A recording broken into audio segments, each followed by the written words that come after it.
Welcome to Phoenix. Thank you. Figuratively speaking. Yeah, you need to bring me down a little bit. I'm going to blow people out. Thank you.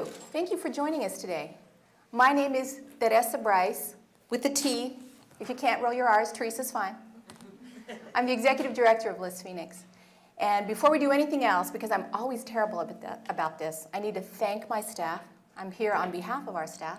Karen Sutherland, who helped run all this technical stuff. Thank you, Karen. Great job. Stephanie Brewer in the back, who has really handled all the administrative stuff. And we know, watching from home at 7:45 in the morning, is our program officer, Paul Harris. So he would be here. He's here in spirit. You know, when we were invited, I think I still need to come down a little bit because I'm hearing echoes. Thank you. When we were invited to make this presentation, they said, tell your story in the context of Arizona. And I think that is good advice because LISC Phoenix has always been a little bit different from the rest of the LISC family.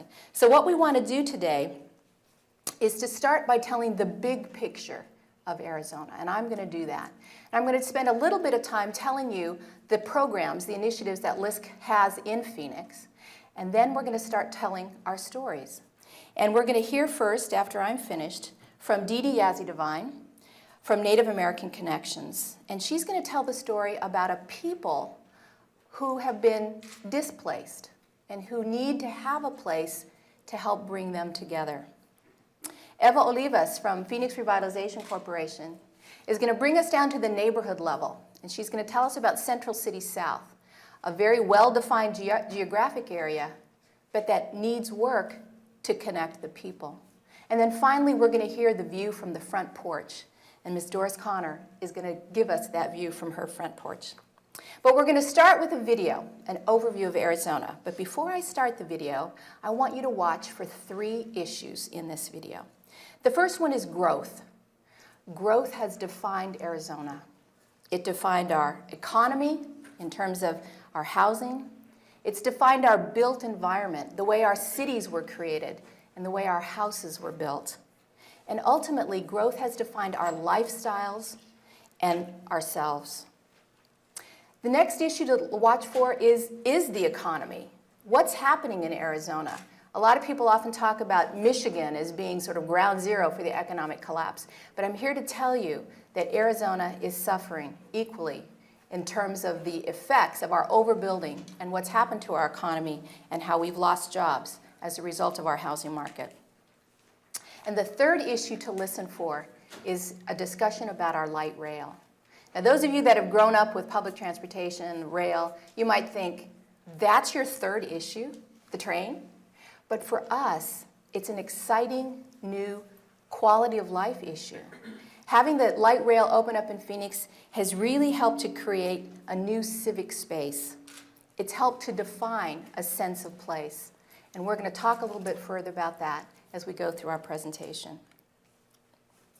So why are we talking so much about place? Well, when LISC launched its Building Sustainable Communities, I was fairly new. I had just come into LISC. And I remember having a conversation with Michael Rubinger. And I said, you know, sustainable communities are not always defined by geographic boundaries, but they usually require a sense of place. And we don't have that in Arizona. We're going to talk a little bit about why we don't have that. But I want to first to have you listen to our video.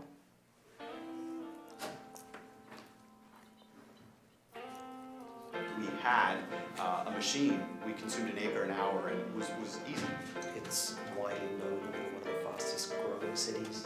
It was at a scale where it became unwalkable, and so cars were necessary. Phoenix is the land of the garage door and the personal car. The only way you play in any meaningful way in society is if you have an automobile. We have criminalized the pedestrian, we've criminalized the cyclist. We continue on a trajectory where we simply go for the easy dollar. We will lose. We can't continue to do what we're doing. Now there's a whole team of people who would say people move to Arizona for 6 single-family home, and I would counter by saying that's all we've offered them well. The quality of life plan has defined that we want to be like every other neighborhood. We want to be the same. We want to have the same amenities. We want to have the same recreation. Restaurants have closed, our programming has got cut back, all of the arts and cultural institutions have been affected, independent businesses have been struggling. There isn't the density of people down here anymore to support a lot of what these businesses are struggling with. Once the nation's fastest growing urban area, the region's population growth has slumped to a stagnant 1%. Over 40,000 people have walked away from their homes, and unemployment is the second worst in the nation.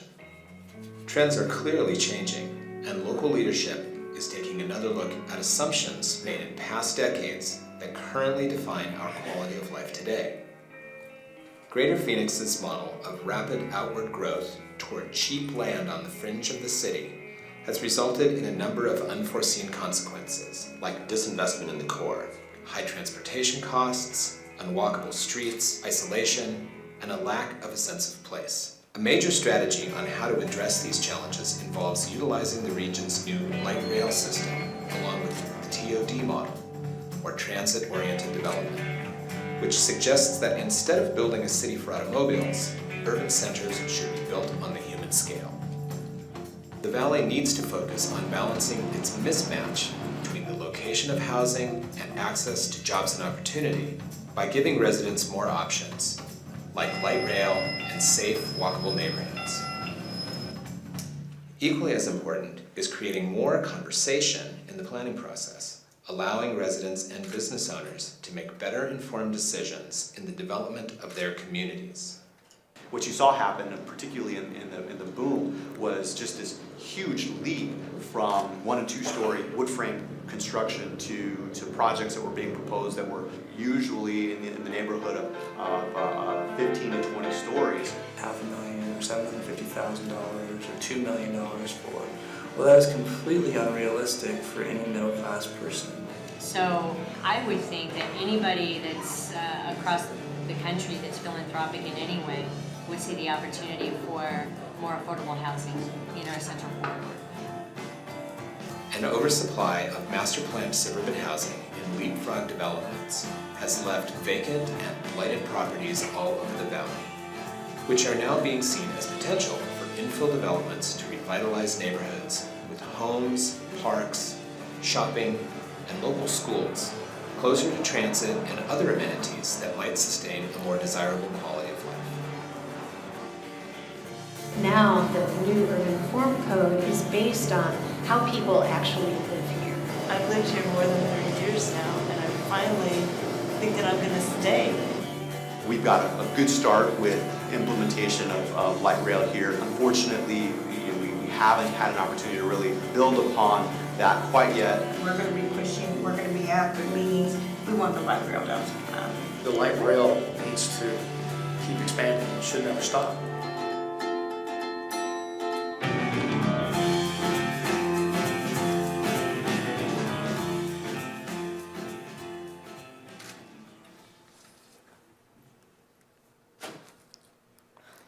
The designers of that were Studio 1-to-1. They helped us with this presentation, and I just want to give a shout out because I know that they're watching at home today too. So they did a great job. Thank you guys. Normally, yeah, you can clap. Thank you. Studio 1-to-1. All right. Great job. Normally when I'm in doing a presentation, especially before a national audience, I like to ask people what their perceptions are of Arizona. But I'm not going to do that today. Arizona's gotten some bad press lately. I think you all know about the tragedy that we had in Tucson. We've had some very serious legislation that has impacted our communities. But usually when people first think about Arizona, they think about something like this. This is a postcard from the 1950s. And you know, people still think of us as the Wild West. You know, they say, are you riding your horses to work? Is that your mass transit? But we do have an urban core. You can see this. This is growing up. People came to Phoenix, they came to Arizona largely to escape. They wanted to reinvent themselves. Maybe they were looking for a new job or a new life. And it had a very idealized perception of what our state was like. This is what our state is like. It's a beautiful state. This is what people love about it. But as you heard in the video, we are destroying this beautiful natural resource, our beautiful open spaces.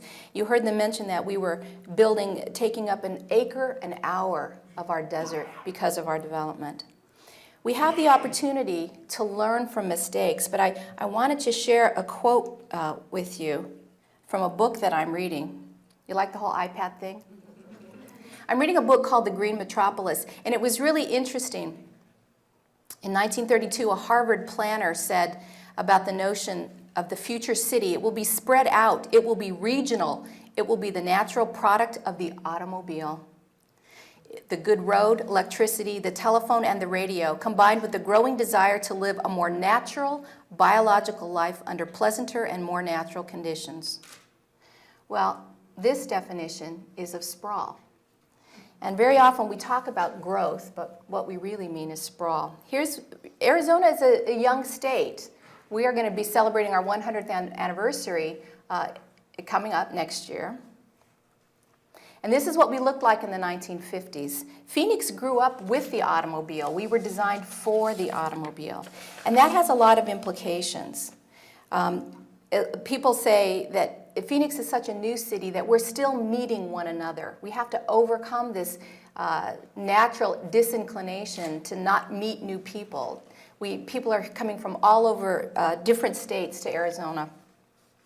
And we've become to be defined by that. Our built environment has begun to reflect that. So you saw these maps earlier. I want to point out just a few things. This is how we looked in 1912. We began to grow. Watch that red dot in the middle. That red dot is where Central City South is located and remains to be located. Eva's going to tell you a little bit more. You can see how we've grown and how we've sprawled.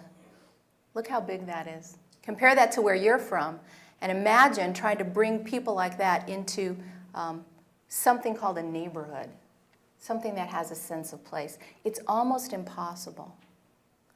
And this is one of the reasons we're so disconnected. It's not just people moving in, it's people moving out of Arizona. People don't find what they're looking for. They're looking for the indescribable, the intangible. And when they don't find it, they pack up and leave for someplace else. And this is what's happened. We built our cities because we've tried to handle this immense growth. We've built our cities that are spread out in ways that allow people to remain disconnected. This is a picture of a planned community in Chandler. If you've never been in a master plan subdivision, it's really interesting. All the houses look alike. You know, God forbid you should have too much to drink one night and try to get home and not remember which house is yours, because they all look the same. It's the same architecture, the same buff color, the same tile roof. You could go into any one of these houses, the floor plan would look the same. So what is interesting is that actually how our cities are designed tends to keep people disconnected.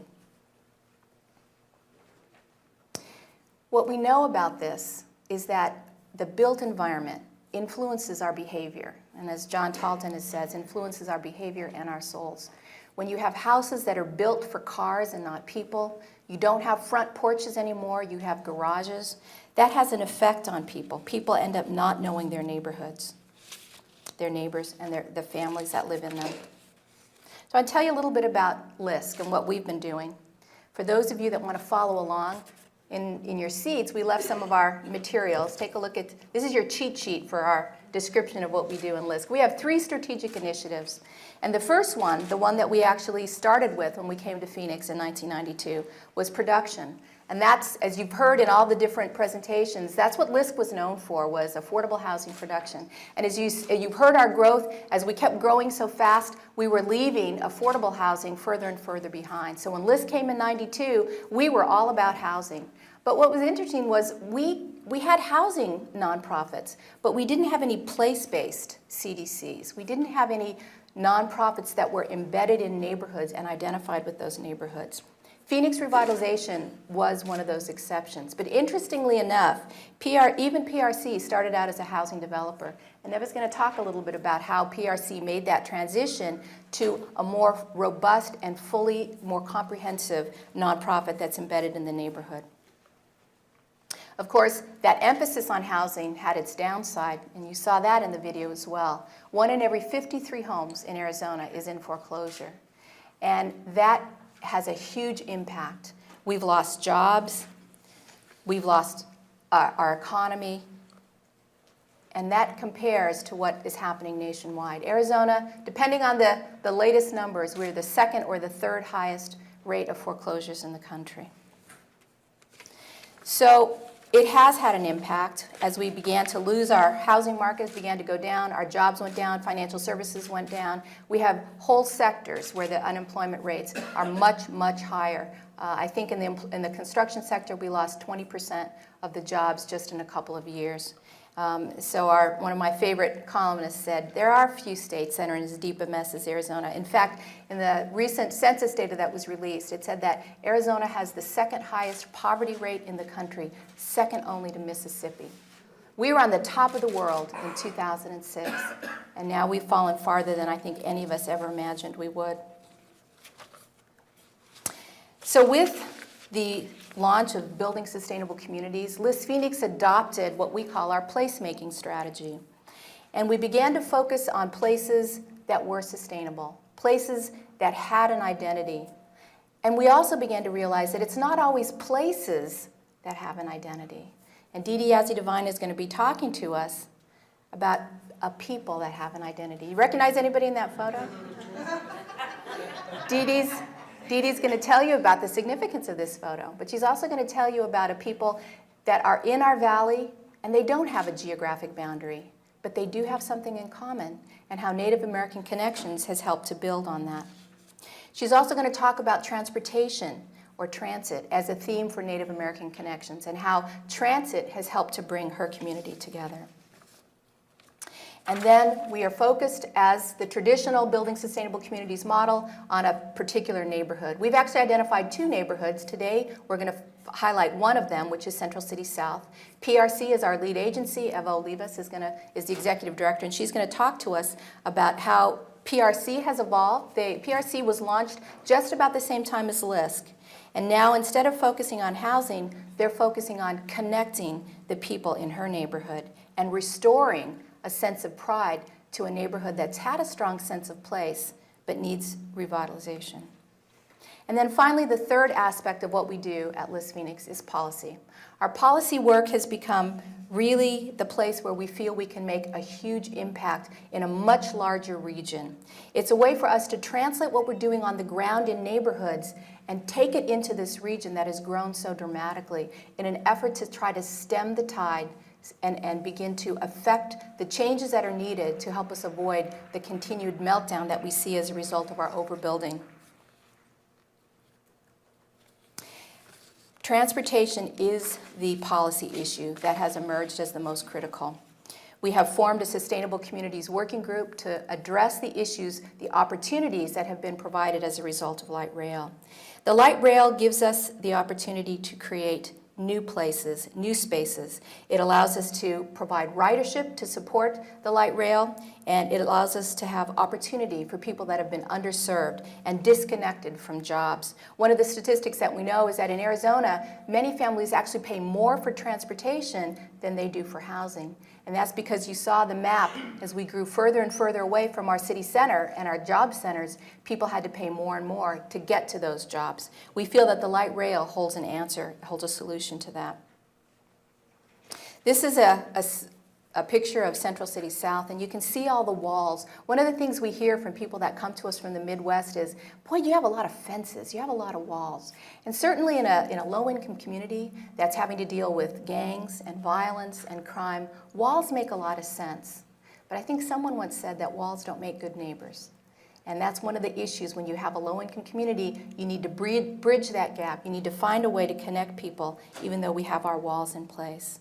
But why is it important to have a common public place, a common civic space? Well, I think this quote says it all. We need something to bring us together as a community. We need a space where we can feel like equals, where we can feel like we are talking to people that are different than we are, that look different than we are. And we believe that the light rail is going to provide that kind of an opportunity.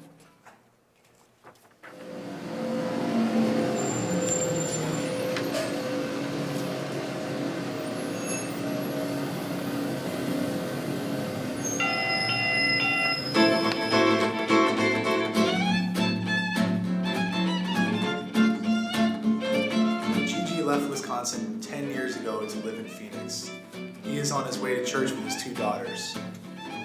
He plans on taking a photography course at the Art Institute next semester with the dream of being a pro after school. Darlene is an ASU graphic design student, originally from Toledo, Ohio. She has been a Phoenician for 1 year. She always answers Detroit if people ask where she's from because nobody knows where Toledo is. She's submitting for the very competitive graphic design program this semester and is very nervous. Manuel is an original Phoenician that is currently a farmer of feed crops. After he had too much fun in college, his father urged him to start farming. Now he is married with children. He lost his eye 17 years ago in a bad car accident. He is riding the light rail to his home in Mesa for the first time in this picture. He is a lawyer, if you haven't guessed. Although he gave me permission to take his picture, he was too busy for a conversation due to massive texting. He was heading up 2 stops to his law office downtown. Father Fred has been a pastor for the majority of his life. He does not currently have his own church and congregation. Instead, he wants to continue his work on the street level until he can find another church to lead. He lives in an apartment by the 10 and 202 intersection in Phoenix, and he was catching the bus home from the Transit Plaza downtown.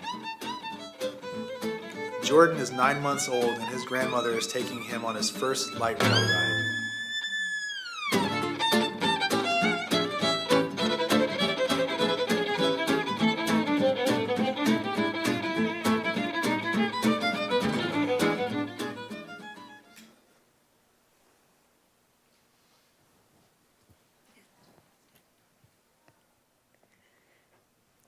Good morning, everyone. I promised Teresa I wouldn't dance during the music because that music made me feel like dancing.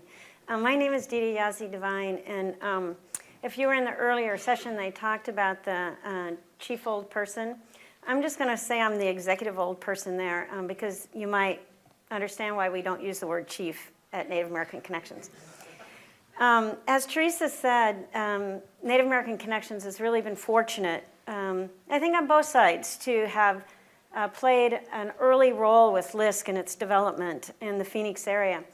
We've worked with LISC on policy, and you'll see that, on production, and you'll see that, on place, a sense of place, and as Teresa said, our place is more of a cultural place rather than a neighborhood like Eva.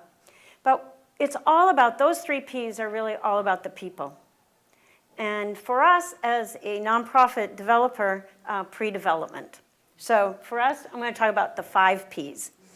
Native American Connections is almost 40 years old. We were founded in 1972 to connect Native American individuals and their families to housing and recovery services that are culturally sensitive and inclusive of the Native American traditional healing and wellness ceremonies and our practices. And many of you may not know this, but almost 1/3 of the state of Arizona is tribal land. And I looked very deeply this week for other tribal communities that were represented here, and I didn't see any. So if we're looking for obvious gaps in the LISC footprint or in the community development footprint, at LISC 35-year or 40-year celebration, I hope the tribal communities are much more robustly present in that footprint. But Arizona is the indigenous home. As Teresa was talking about, all these people coming and going from Arizona, it's the indigenous home, the place of 21 Native American tribal communities from the Tohono O'odham Nation on the southern border of Arizona, and look how much of our border is tribal land, to the Navajo Nation on the northern border, the largest tribal reservation in the United States, the White Mountain Apache and the San Carlos Apache on the eastern border, all the way to the Colorado River Indian tribes on the western border. About 28% of the state remains tribal land held in trust, and over almost 400,000 people in the state of Arizona, Native people. And whether they're living on the reservation or off the reservation, Native American people continue to connect with their land, a cultural community, a sense of place where Native people come together. And that's what Native American Connections does in the Phoenix area. And whether they're living in urban communities, there's still that real sense of place and connection to the land. Native American Connections continues to create this sense of place, even though they've come from the tribal communities. This is in downtown Phoenix, about 2 blocks actually from the light rail. This is one of our recovery centers in the heart of downtown Phoenix, and I like this picture because this is a 1,000-year-old ceremony occurring, and you can see the high-rise and the power lines. And every Sunday and every Tuesday, people come from the community to gather around this 1,000-year-old ceremony to connect to a place where they might feel a little disconnection, to get some spiritual connection and some spiritual healing. You may have heard about an incident that happened in Sedona last year where several people died in a structure that they called a sweat lodge, but it was not a sweat lodge. It was a huge 65-foot structure. And so, you know, we're really careful about protecting these old ceremonies of Native people and making them these places of connection for Native people. Again, Native American Connections is a housing provider, a community developer, and a service provider. And most of our services are around healthcare. We serve people that have chronic substance abuse, mental illness, domestic violence issues, other chronic illnesses. There's a lot of diabetes and obesity in the Native American community in the Southwest. And our whole healing practices, when you bring people together, whether it's for services or housing, it's still about the whole person. I heard a lot this week about disconnection of organizations and departments not working together and people trying to leverage resources and leverage services and bringing people together. I had an opportunity to listen to the Richmond community, and I was so impressed with how many entities were coming together. Well, in the Native community, it's very common for us to come together in that circle. This is a talking circle. And in this circle, and Ev and I have been talking a lot about this, when you're sitting in that circle, there's not a leader. There's not one person who's in charge. That when you're within that circle, everybody's voice is equal and important. And sort of the tenets of the talking circle is listening, that you have to be an active listener, that you don't confront what the other person says, but you actively listen to them, and then you get to express yourself from that place of respect where somebody's listening to your point of view. So when everybody's listening from diverse places to each other, you really can come to consensus many times on certain things. So these old ceremonies are what ground our organization 40 years later. I've been there 32 of the 40 years. And our mission hasn't changed. The way we do services hasn't changed. We're a much different organization. I was the third employee, and now we have 140. But everything, we're grounded in these traditional values. This is at one of our service facilities called Guiding Star, and this is a alcohol and drug rehabilitation center for people that could also have co-occurring mental illnesses. And this mother was out on the streets homeless, addicted to methamphetamine. CPS actually encouraged her to come into care. She came into this site, and instead of this baby being born at our county hospital, meth addicted, many of you, if you work with drug addiction, you know the child is removed if there's drugs in the mother's system, and this child would begin its life in intensive care as a detoxing from meth addiction. But instead, this child was born. And I love this picture because this is really what Native American Connections is about. That child is, if you have ever you mothers used a cradle board before, or you've wrapped your child tightly, the safety and security and this sense of self-safety when you're swaddled in a cradle board, that's a naming ceremony. So this infant child, rather than being in this detoxing from meth, is being given its identity and its name early on, creating that sense of self and sense of place, sense of safety. So this child has a much different start having started at Guiding Star than they would if they had remained out on the streets, the mother had remained out on the streets in a homeless situation. Again, Native American people have been disconnected. When they came to Phoenix, when Native American Connections was founded 40 years ago, there were only about 100,000, there were only about less than 10,000 Native people in Phoenix. So if you think 40 years ago and you were in a tribal community, there were no high schools. So if you wanted to go beyond elementary school, you had to leave your home in order to get an education, even a high school education. We now do have high schools in the tribal communities and still long transports, but you had to come off the reservation. The unemployment rates, the unemployment was like 76% unemployment back then. So you saw much like third world countries, you saw the men coming first, Native American men coming into Phoenix, into this kind of dislocated place. And Native American Connections was located downtown near the bus depot, Native men coming off looking for work or educational opportunities, and finding that mostly their agricultural skills or their arts and crafts, their skills they had back home didn't translate in an urban environment. So right away, Native American Connections began connecting Native people to services.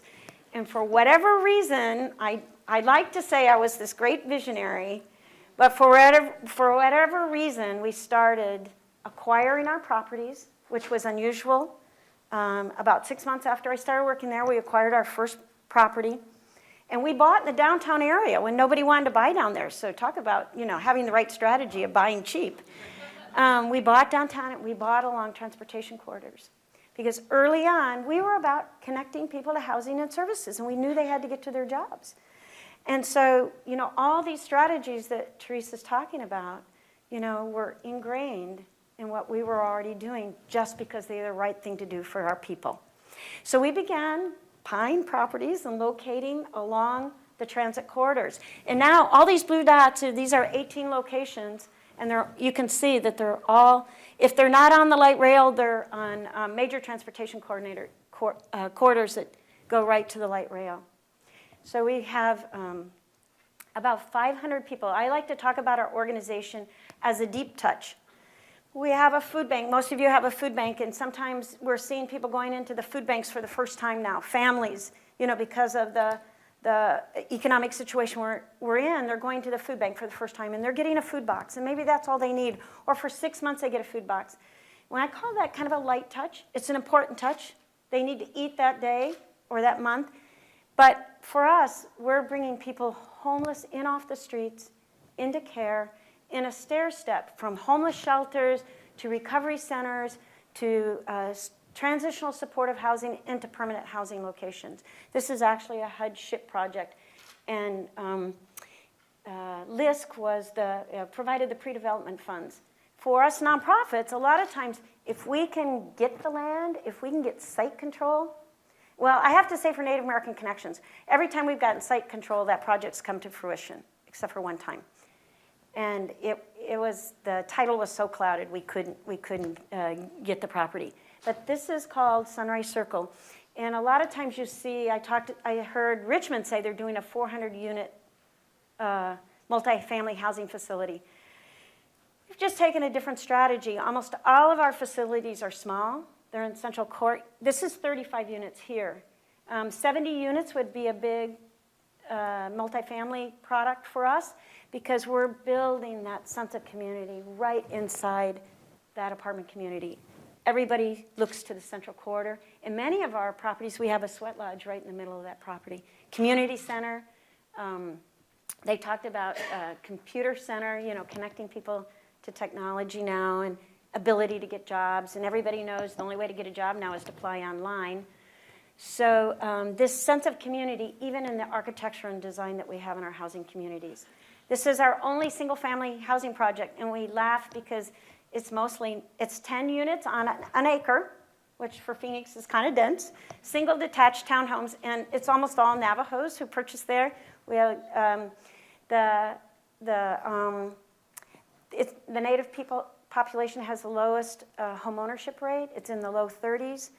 If you think of tribal people growing up, land held in trust They didn't have mortgages. They owned their homes, but they weren't mortgages. So when they come off reservation, that whole financial education and language is difficult for them. So they went through some of the LISC-supported HUD counseling, and now we kind of have this little Navajo subdivision. I really like it. It's right across the street from the other property, too. And this is Eleanor. She's one of the homeowners there. I'm going to talk to you a little bit about Eleanor, and this is Michelle actually signing her first, for her first home. Eleanor and Michelle, both. Eleanor was 30 years homeless. Her mother was San Carlos Apache, died very young. Her mother died when she was very young from substance abuse, and her father was a migrant farmer. And so Eleanor grew up back of a pickup truck from, farm to farm. And when she finally came to us, she was in her 30s. She had lost her children, drug addicted, and really had never, ever had her own place. And Eleanor came in off the streets into one of our shelters, into our drug recovery program. She went on the day that we gave her the keys as the manager of our women's shelter. Was a red letter day for Eleanor. Not only had she never had her own place, but now she was managing a shelter, which she took advantage of herself. And when we handed her those keys, it was unbelievable. Now, when she was managing that shelter, she actually lived on site. And when CPS came to her to reclaim her grandchildren, that her son had lost his children, she got her own home. So here she had come full circle, homeless herself, managed a women's shelter, and then now a homeowner and having custody now of her grandchildren, which is really common in Native communities where there's intergenerational populations in the same home. Michelle, a very similar story. Both of them are employees of ours. These are all employees of Native American Connections. They were all former service recipients.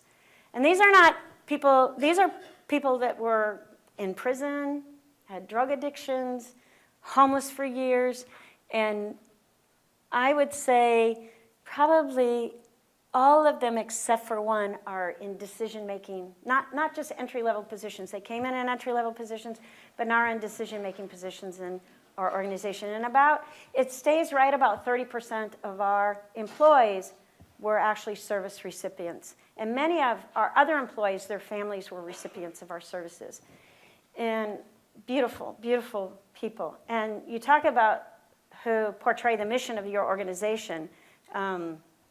Every day you know how they're going to treat new people coming to our organization. The light rail, yay!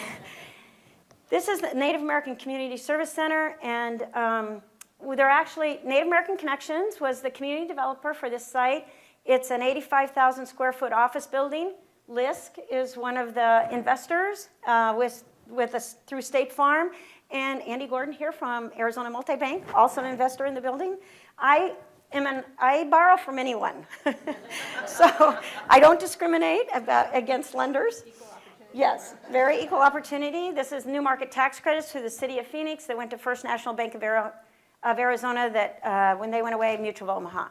So we actually bought this building, almost 100,000 square feet, for the Native American community. And there's 9 Native American nonprofits operating out of this center now in a one-stop service site.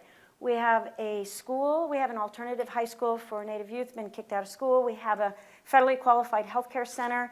We have a Department of Labor job development center, behavioral health services, seriously mentally ill, domestic violence services. We have a CDFI, Native Home Capital. So it's joyful to my heart when people walk in for one service, maybe for immunization for their child, and they find that they can get a job and a place to live and housing. So this is actually called the Native American Community Service Center, and we actually strategized about placing this site on the light rail. Easy access. There's a light rail stop right there. And this is LISC's postcard, and I have to be really grateful to LISC in stepping up because this was a new adventure for us nonprofits to come together and create this site. And so we were featured on one of their postcards a couple of years ago, and we were just really thrilled. And this is Mr. Rubinger right back there. He was very humble in listening to Joellen, who did a Native American blessing for him. And one of the highest honors in our community is to receive a Pendleton robe. And so they robed Mr. Rubinger at this ceremony when he came for the open house of our building. And that's Patty Hibbler from the Phoenix Indian Center, one of our partners in the building. So we were very honored that day, and I hope you felt the same. Yes, thank you. I think it was really hot that day, yes. That was really robed. He was really robed. And then here's Divine Legacy. This is really exciting. You know, you've kind of seen about place. Native American Connections is about place. We're about people. And now we're about production and policy. And so this is actually being built right next door to our service center. It's called Divine Legacy. It's mixed use and mixed income. So it has some market rate units, but 65 units of affordable housing. And then it has a retail bend right there on the front of Central. And it is 0 lot line. 65 units on just a little over a half acre is very dense for Phoenix.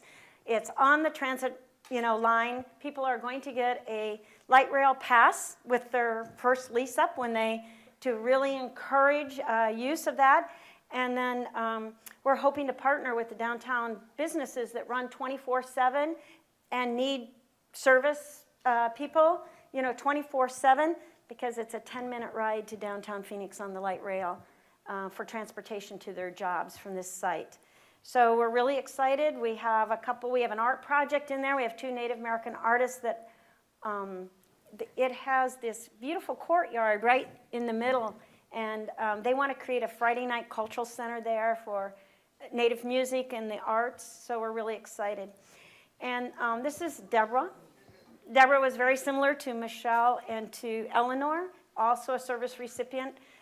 These are her grandchildren. Again, they were lost to their family, returned to Deborah, who has custody and is now an employee of Native American Connections. So I've talked about place, production, people, pre-development. LISC has been our partner. They have this pre-development fund in which it's about policy too, because they partnered with some of the other foundations to create this fund that we borrowed at Divine Legacy, first borrower, and I heard Mr. Rubinger talk about paying back. We were first to pay back the revolving loan fund. So we always feel like it's good if you borrow to pay it back. We've been there. We like that. Yeah. We've been a recipient of grants before, which have been very helpful, technology grants, capacity building. I have to say that LISC invested in our capacity for production and policy and people.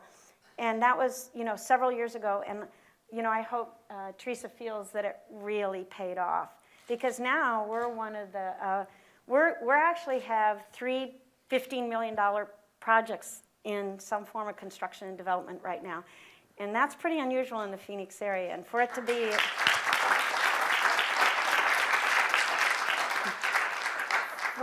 this small Native American nonprofit, it's pretty cool. It's pretty darn cool. So I want to leave you with the face of the people from Native American Connections. I'd love to see more Native people involved with LISC and tribal communities. It's my challenge. And now I'm going to turn it over. You've heard about LISC's broader policies. You've heard about Native American Connections creating this sense of place for people and culture and language. And now I'm going to turn it over to my beautiful friend, Eva, who's going to talk about a neighborhood, Central City South, and Miss Connor, who's going to talk even more about herself there. So, thank you.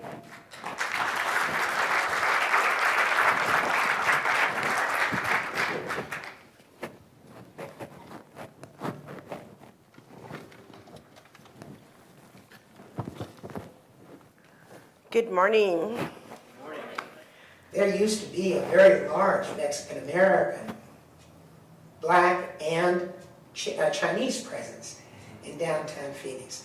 They all got shoved out as Phoenix became more and more of a bourgeois city. They were typical 1940s, 1950s type housing, And now they've all been renovated.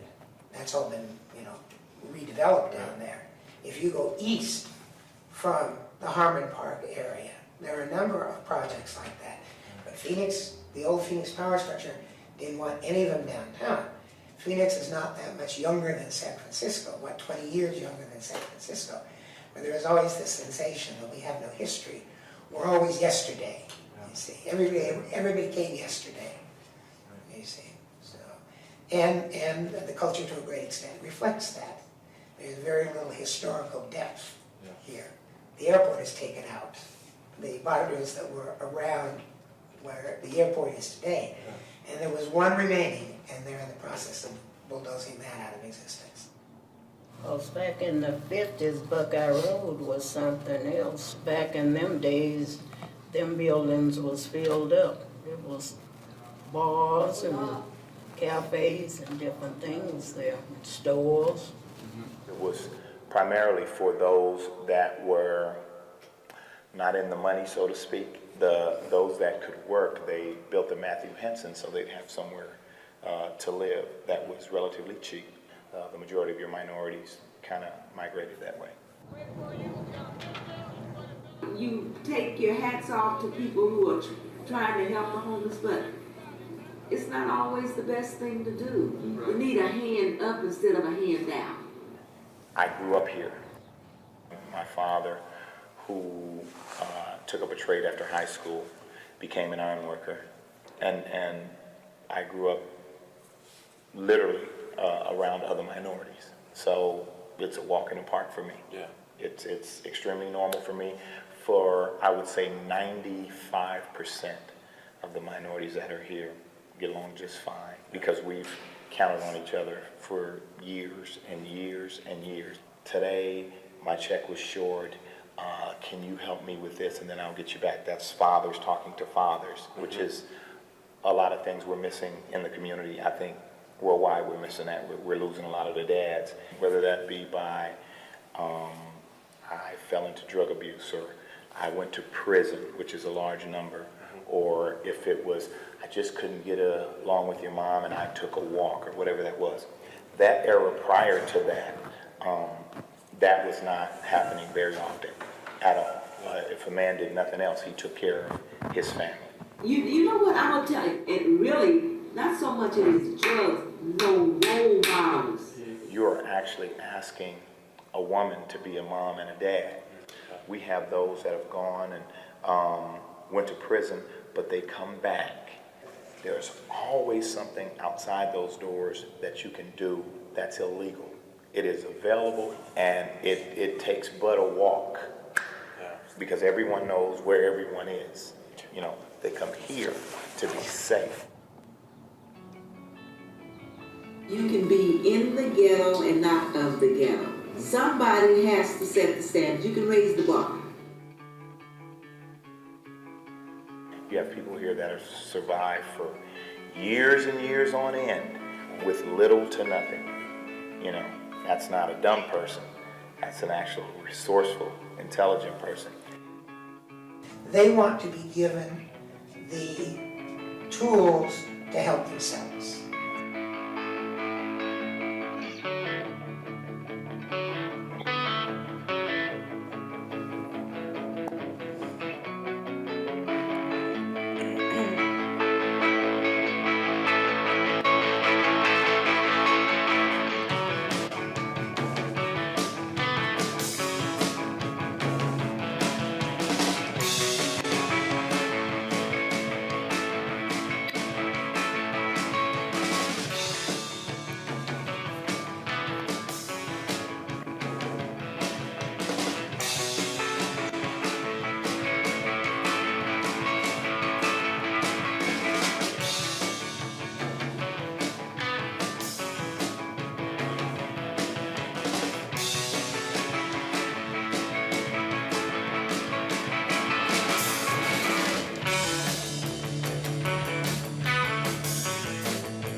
Oh, wow, I did that without needing an IT person. That's really good for me. You know, I was sitting there thinking, first of all, I have to say to Ms. Devine how incredibly important your services are. Before I came here, I had a call from someone who knew I was coming to speak with her and said, will you please tell her that she saved my daughter's life? So, I mean, amazing, amazing. Then I sat here and I thought, how great LISC is, how smart they are to have recruited Dee Dee and I to be involved in their programs. I mean, because Dee Dee and I we were on this path, you know, her on her path, and we had a resident-driven policy. We really had it as a policy that we want resident-driven processes through everything we do. And then along came LISC. And we said, jump on board with us. And they so respected our work. They didn't compete with it. They didn't try to change it. They just so respected it and got right in line, holding our hands, walking through this together. So how amazing. I have to thank Teresa for that. So thank you.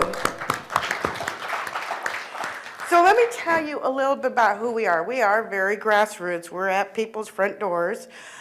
We have 7 community gardens. We have a newsletter, and I think you have a copy on your, well, you need to hold that because it's an extraordinary book. We hand deliver that to 17,000 residents. And it's hand delivered by a neighborhood association. We pay them for a fundraiser so they can do projects with their people.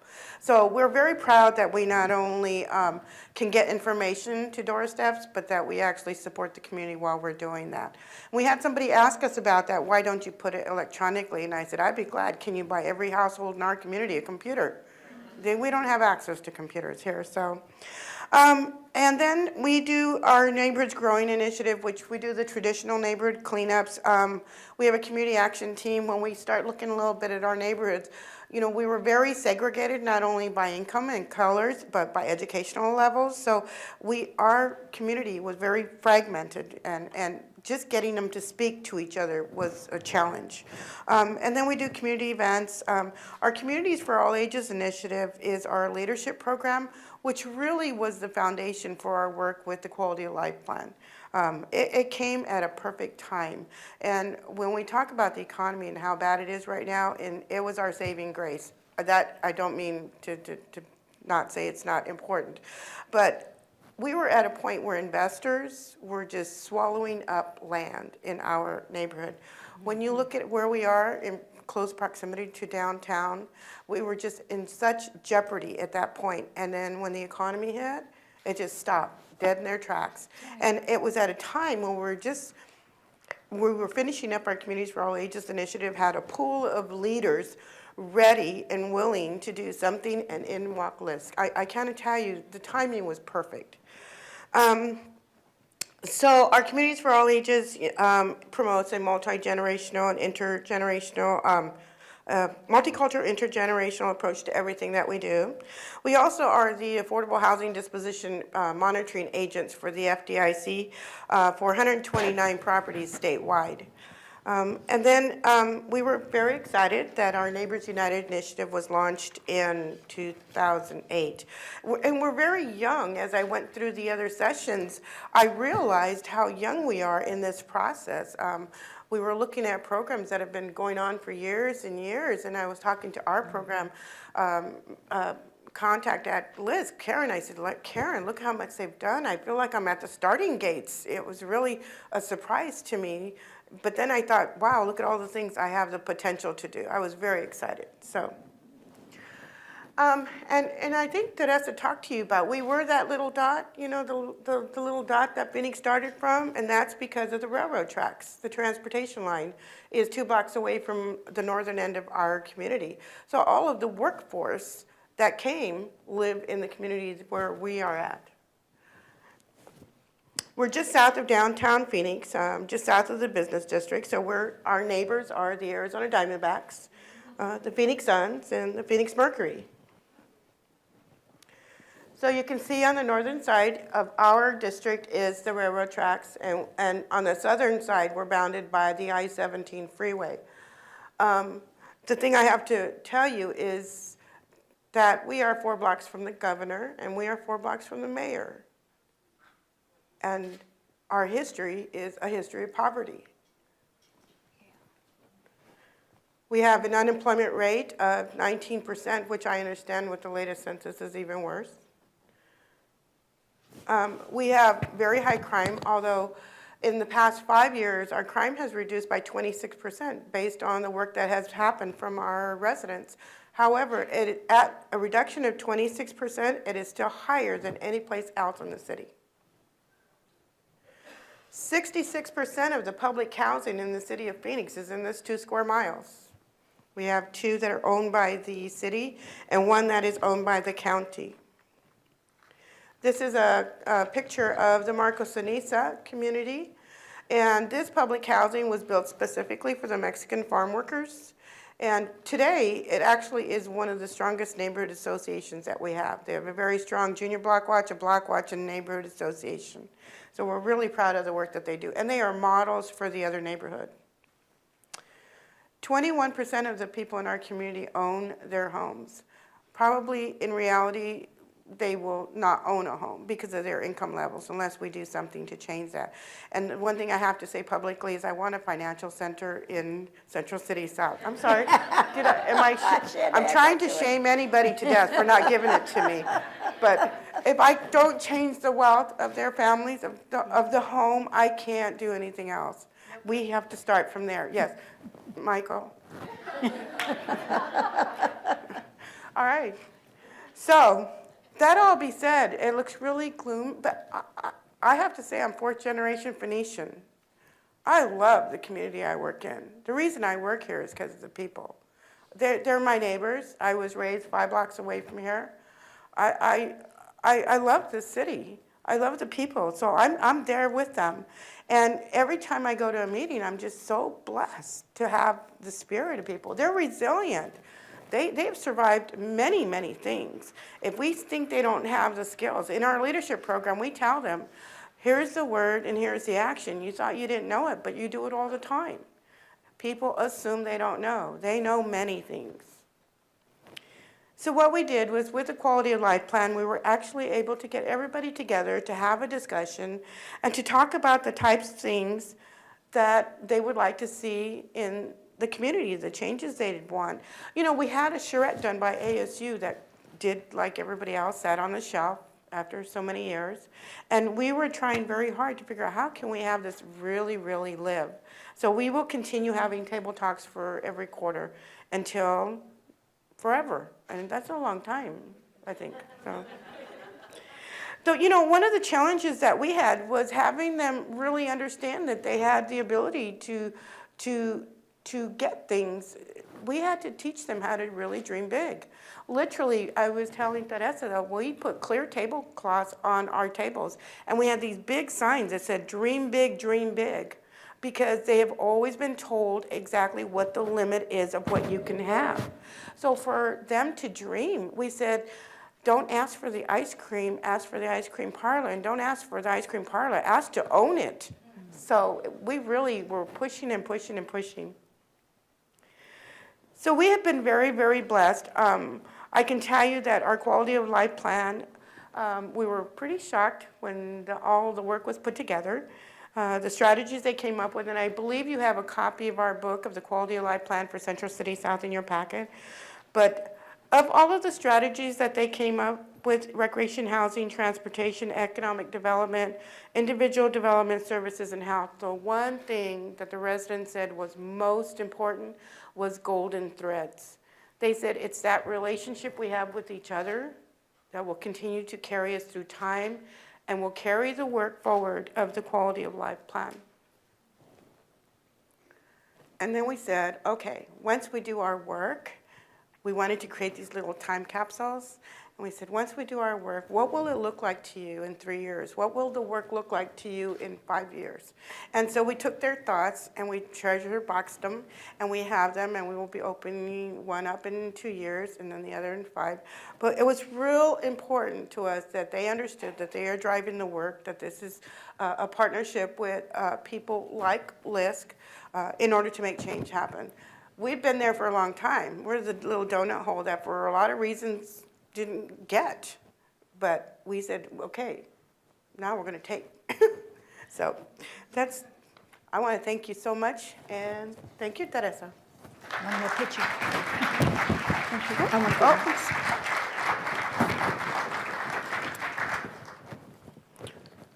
to introduce Ms. Carter.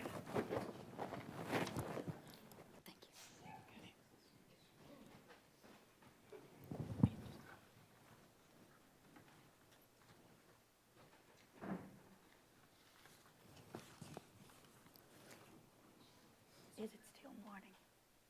Is it afternoon? It's still morning, all right. Then I'll know how to greet everyone. Good morning. My name is Doris Tate Connor. And this is a recent picture of my front porch where my family owned an acre of land where I spent my youth. My relatives were a very important part of my life. And this picture includes my aunt, and she and I went to the same high school together. And my oldest aunt, Ophelia, she and her husband, Uncle Irvin, they arrived in Phoenix in 1922. And they opened up the first African-American restaurant right downtown Phoenix. I was quite proud of them. I was 5 years old in 1941 when I attended Paul Lawrence Dunbar Elementary School. Later, a new school opened up called Mary McLeod Bethune. We'll see that picture shortly.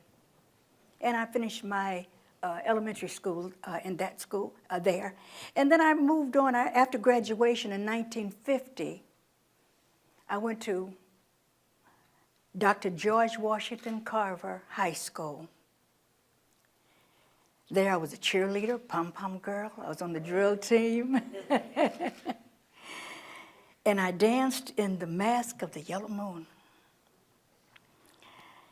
It was a small school with approximately 500 students. You had to excel in everything. After graduation, I attended Phoenix College and became the first African-American cheerleader there. We had great teachers during those years, and they really cared deeply about us. In elementary school, you got spankings if you didn't make the grade. But they were our mentors, they were our friends, they were our extended family. And some of them are still alive today, and we became lifetime friends. And I guess I'm still a cheerleader today. In 1945, my father built his own restaurant on our family property. On opening night, many of our neighbors, teachers, and some of our local business people, they came to support my father's entrepreneurial business. The three people on the far left, that's Paul and his wife and Eva. They owned a little grocery store on 7th Avenue called Faye's, and it's still there today. Now, we regularly supported one another. We became good friends, good neighbors, whatever the color was. We were neighbors. And this is what I guess I call the good old days. In those days, there was no high tech or no cell phones or iPods or notebooks. They worked with their hands, and they took pride in their work. Now, my father, his business boomed, and it became quite well known around the country. This picture, it has the young boy there. He won the first soapbox derby. That's our local dentist, Dr. Crump. And then we had standing there to the left is Ray Busey. That was our mayor. And then the man in the very center, that's my dad. And other neighbors, my mom, my aunt. And in the picture window over there is a picture of Willie Gray. They owned the first African-American service station in Phoenix, Arizona. And then we had the governor, Dan Garvey, and Gus Shaw in the corner. He was our football coach at Carver High School. But at the head of the table is the world champion of the world, Joe Louis. He was called the Brown Bummer in the States. And in the very corner over the far right, that's a picture of me. I was taking it all in. Oh, and right down front, next to Gus Shaw, that was Father Emmett. And he's the one that got federal money to build the Matthew Henson projects. And he was the founder of the hospital, which was across the street, called Santa Monica Hospital. Later on, it was changed to Phoenix Memorial Hospital, right there on the corner of Buckeye and 7th Avenue, right in the heart of our neighborhood. These were the good old days. And my father's restaurant, there's a picture of it today. It's just a little neighborhood social club. I think when I was a little girl, it looked so huge. It looked like 200 people could go there. We had people that went there because it spread around that Dad had the best food in town and the best service. And we wore white uniforms. Some of the notables that came there were people like Count Basie and Duke Ellington, Nat King Cole, Cab Calloway, the Globetrotters, Ezra Childs. He was a heavyweight champion at one time of the world. We had people like John Ireland, the movie star, Sam Cooke, Lou Rawls, the Giants. The whole team would come in, and they tipped pretty good, too. as well as Bill Vick, who owned the White Sox, and Sam Cooke and Willie Mays. And Sam Cooke and Lou Rawls, they were some of the younger ones. They would frequent my father's restaurant and supper club because they weren't allowed, they could perform in various places around town, but they couldn't sleep or eat there. So they would come out to my dad's place and dine and jam the night away, and this was for free.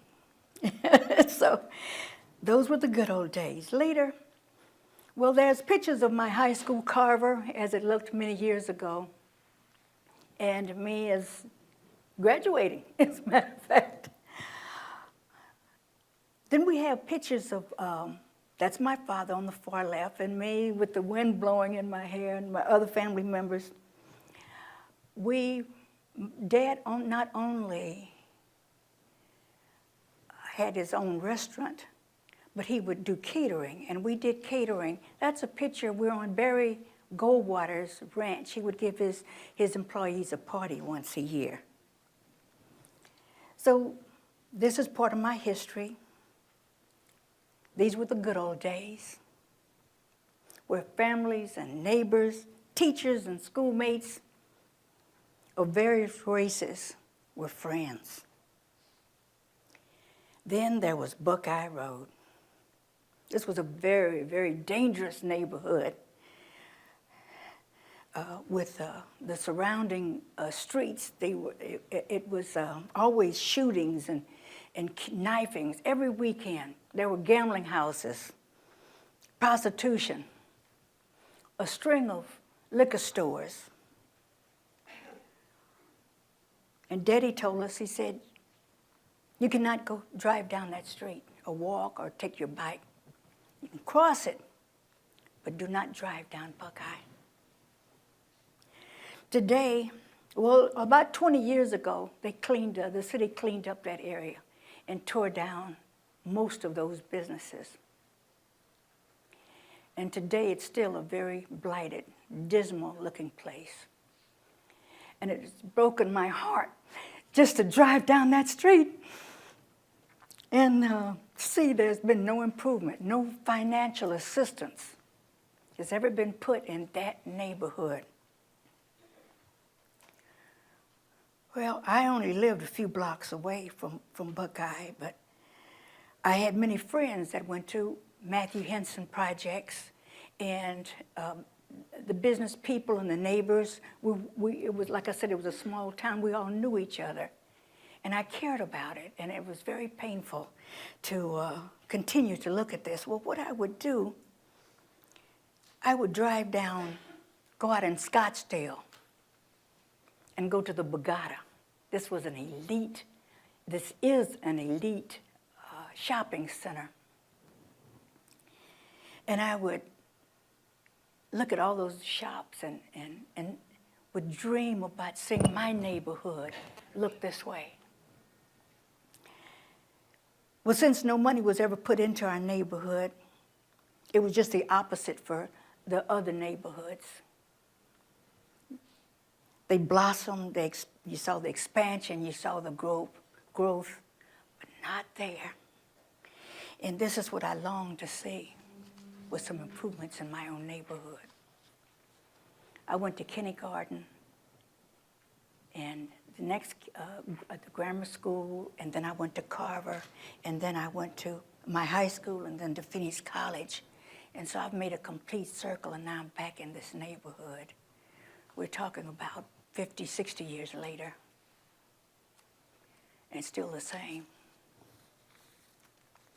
Then one day, I was asked to become a mentor of Phoenix Revitalization Corporation to work on improvements in my community by a dynamic, energetic community leader named Ava Olivas.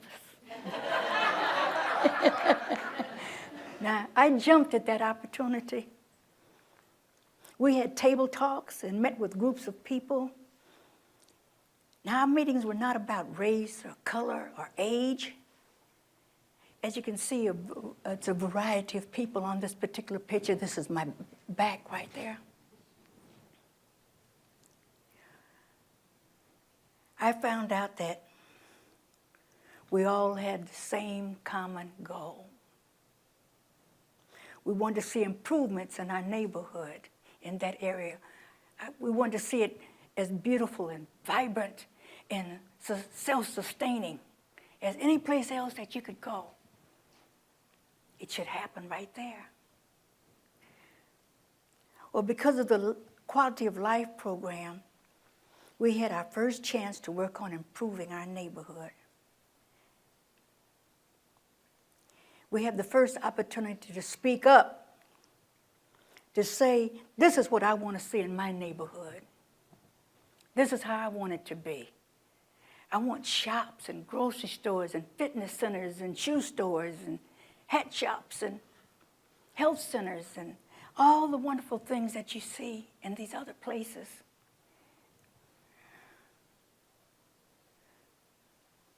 Now we can have that power to bring our community back to life because of the Quality of Life program, because of people.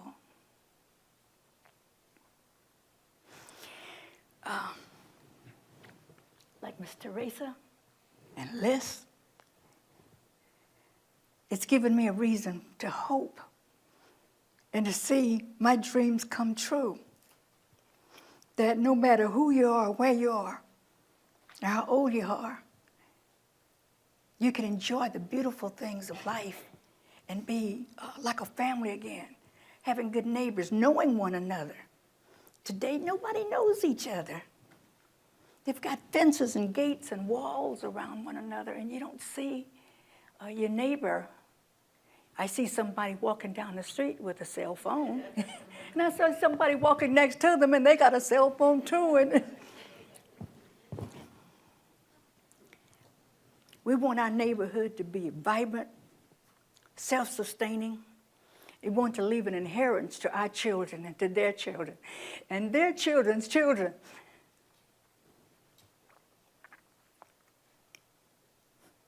This is my voice, a voice in the community, and a voice who's never given up.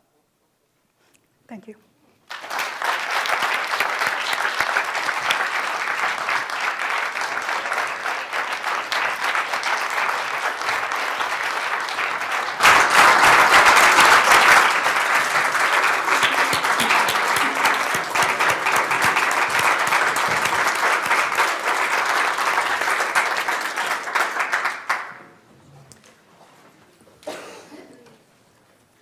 have some time to take questions if you'd like to ask us. And we're sitting here because we like to have a conversation. When we were preparing our presentation, we found that we did our best work when we were encouraging each other and exchanging ideas and suggestions. So we're going to do that. A question that you ask of any of us. I know I'm wiping my eyes too.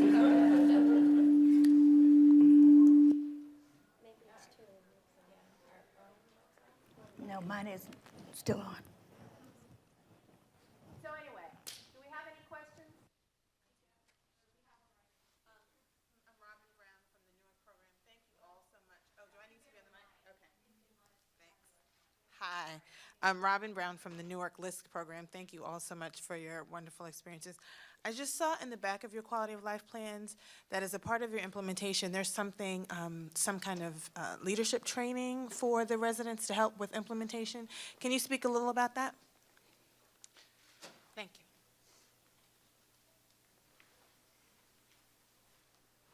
you. Yes, actually, Phoenix Revitalization has a grassroots leadership program, but what we did was LISC worked with our graduates and identified additional skills that they would like to have. And I think, interestingly enough, one of them was, how do we communicate with our council person? So it really was about communicating in different ways and how do we do a special event? So it was more technical skills. So, but it was tremendously received. The original leader. We received the curriculum from the University of Arizona, and it was great curriculum, but it was about 3 novels full of text, and we have a 6th grade reading level in our community.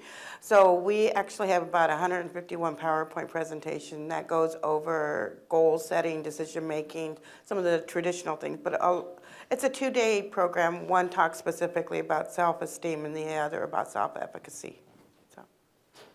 And the result of the leadership training, last year, over 100 residents from Central City South attended every single city council meeting for the budget to let the neighborhood know that they were there to represent them. They were there to be the voice of the community at the city council. Yeah. It's getting kind of scary because they know. You don't have to have a question. You're doing a lot right. This is Amanda Tim from Houston LISC. Thank you for your stories. I have a criticism. You should have included a Kleenex in your packet at the beginning. So think about that for next time. My question is, you all are doing great work, and I think that it's about seizing the opportunities you have. Can you talk about what you're doing related to ensuring that there is land along the light rail that will allow for mixed income development and protecting the communities that you're working with while encouraging economic development as well?